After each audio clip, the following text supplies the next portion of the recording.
احادیث کا مضمون ہے جو آج بھی بچہ اپنے مرحوم والدین کو ایصال ثواب کرے، ان کے رشتہ داروں کے ساتھ اچھا سلوک کرے، ان کو کسی کے ماں باپ کو گالی دے کر اپنے ماں باپ کو گالی نہ دلوائے، وہ ماں باپ کے فرما برداروں میں شامل ہوگا۔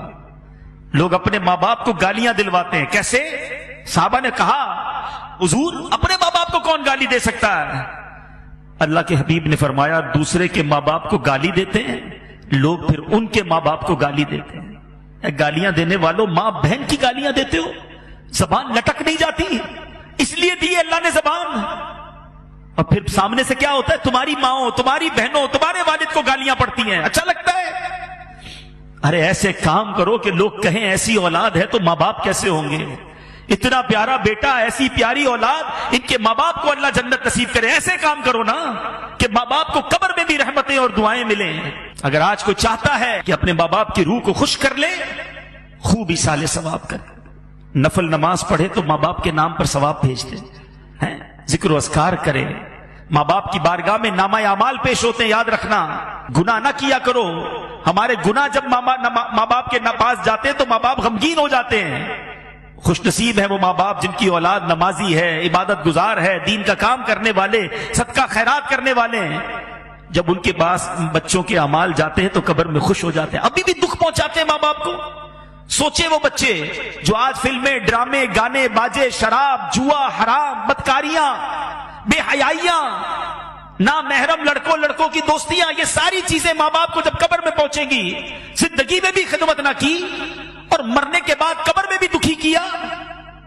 ارے انہیں راضی کرنا ہے تو ایسا کرو کہ روز ثواب پہنچے۔ میں مشورہ دیتا ہوں اللہ کی رحمت سے، جو بھی کہہ رہا ہوں یہ تحدیث نعمت اور جو بھی ہے یہ اپنی والدین ہی کی تربیت اور امیر اہل سنت کی تربیت کا صدقہ ہے۔ ہمارے پاس تو جو بھی ہے والدین کا ہے نا، یہ بھی ایک بات یاد رکھنا، جن کے ماں باپ حیات ہیں اور چلے جائیں، دونوں صورتوں میں ایک بات یاد رکھنا کہ آپ کے پاس اور میرے پاس جو کچھ ہے، پیسہ ہے، عزت ہے، شہرت ہے، مقام ہے، واٹ ایور، یہ سب کچھ ماں باپ کا ہے۔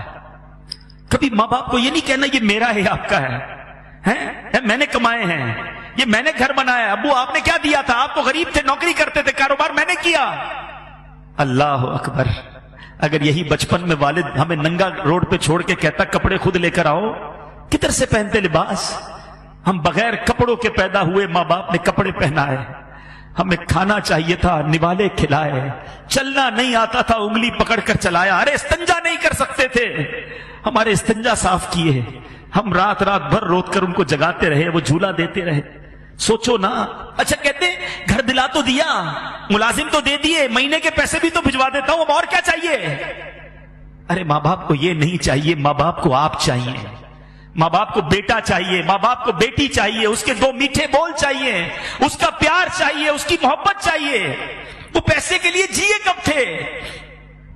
اور اب اگر وہ چلے گئے نا تو یہ مت سمجھنا یہ پیسہ میرا ہے، خدا کی قسم، خدا کی قسم تمہارے پیسے کا نصیب ہے۔ اگر تمہارا پیسہ ماں باپ کے لیے کسی جگہ استعمال ہو جائے، ماں باپ پر خرچ ہو جائے اور زندگی میں خرچ ہو جائے، تو خوش نصیب ہے وہ بچہ کہ کبھی ماں باپ کو کچھ لا کر کھلائے، کبھی ماں باپ کو کچھ اچھا پہنائے، کبھی ماں باپ کو کوئی تحفہ دے۔ اس سے زیادہ خوش نصیب کوئی نہیں ہے۔ ساری زندگی جنہوں نے مجھے پہنایا، جنہوں نے کھلایا، آج اللہ نے موقع دیا کہ میں ان کو کچھ پیش کر سکوں، اور اگر اس وقت نہ کر سکے، اللہ نے بعد میں مال دے دیا ہے، اللہ نے بعد میں نواز دیا ہے نا، تو آج کر لو نا، بھیجو نا ثواب انہیں، صدقہ کر کے، خیرات کر کے۔ مشورہ دیتا ہوں ماں باپ کے نام کی مسجد بناؤ، اللہ نے دیا ہے نا، اللہ بڑا کریم ہے، صرف ماں باپ کو ثواب نہیں ملے گا۔ اللہ کے حبیب فرماتے ہیں جو اللہ کے لیے مسجد بناتا ہے، اللہ اس کے لیے جنت میں گھر بناتا ہے۔ ماں باپ کو بھی ثواب ملے گا، تمہیں بھی جنت میں گھر مل جائے گا۔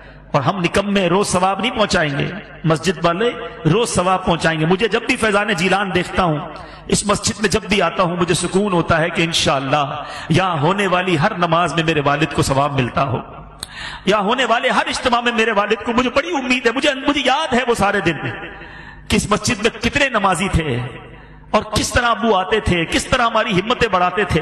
مجھے ایک صاحب ملے، مرنے کے بعد بہت ساری باتیں پتہ چلتی، اسلم ڈیڈی ماشاءاللہ اس مسجد میں، وہ بھی ہمارے بہت اچھے ساتھیوں میں سے تھے، آج کل فیصلہ آباد میں ہیں۔ مجھے ان کا میسج آیا کہتے عبدالحبیب بھائی یوں تو آپ کے والد صاحب کی بہت ساری یادیں ہیں، مگر ایک بار فیضان جیلان مسجد، جب یہاں گھر تھا، یہ مسجد گھر کے اندر تھی، تعمیر نہیں ہوئی تھی، چھوٹا سا ایک گھر تھا، تو کہتے اتنی بارش ہوئی کراچی میں کہ پانی بھر گیا، ساری رات بارش ہوتی رہی۔ کہتے میں بڑی کوشش کر کے پانی میں سمجھ لیں گاڑی بھی میری ڈوبنے لگی، بڑی مشکل سے، گھر تھوڑا دور تھا ان کا، میں فجر کی نماز کے لیے یہاں پہنچا، میں تھا، میرا ایک بیٹا ساتھ تھا یا 2 بچے ساتھ تھے۔ کہتے مسجد میں آیا، کوئی نہیں تھا سوائے آپ کے والد صاحب کے۔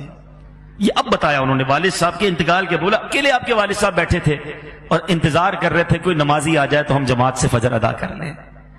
تو اللہ تعالیٰ ان کو جنت الفردوس میں اعلیٰ مقام عطا۔ ابو کی تو اب یادیں ہی رہ گئی، مگر اب میں یہ چاہتا ہوں، ہماری تو وہ دولت چلی گئی، جس کے پاس ہے قدر کر لو، دعائیں لے لو۔ صلو علی الحبیب صلی اللہ تعالی علی محمد۔ مجھے اپنی اور ساری دنیا کے لوگوں کی اصلاح کی کوشش کرنی ہے۔